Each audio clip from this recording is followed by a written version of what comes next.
આવતીકાલે ગુજરાત કોલેજમાં અમદાવાદ સિટીમાં 21 વોર્ડની મતગણતરી છે. અહીંયા 3 લેયરમાં ઇલેક્શન કમિશનની ગાઈડલાઇન્સ પ્રમાણે સિક્યોરિટી ગોઠવાયેલી છે. એમાં એસઆરપી અને લોકલ પોલીસમાં હથિયારી પોલીસ અને સિવિલ પોલીસના બંદોબસ્ત ચાલુ છે. અને કાલ સવારેથી અહીંયા મતગણતરી શરૂ થશે એના માટે પૂર્ણ તૈયારી છે.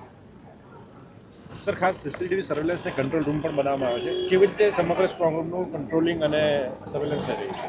તો મતગણતરી સેન્ટર છે એમાં એક કંટ્રોલ રૂમ છે જે અંદર છે. એમાં બધી જગ્યા સિક્યોરિટી જોઈ શકે. એને સિવાય બધી લેયર ઉપર HHMD DFMD ગોઠવાયેલું છે અને બધી વ્યવસ્થા, પાર્કિંગ વ્યવસ્થા, ક્લોક રૂમ અને મહિલા ચેકિંગની પણ વ્યવસ્થા છે અને પોલીસ 100% એલર્ટ મોડમાં છે. સાહેબ, કેટલા પોલીસ અધિકારીઓ, કેટલા પોલીસ કર્મચારીઓ બંદોબસ્તમાં તૈનાત રહેશે? ટોટલ अपना सेक्टर साहिब से लेके મારેથી લઈને 600 જેટલી પોલીસ છે. એમાં એસઆરપી પોલીસ, હથિયારી પોલીસ અને સિવિલ પોલીસ બધી શામિલ છે.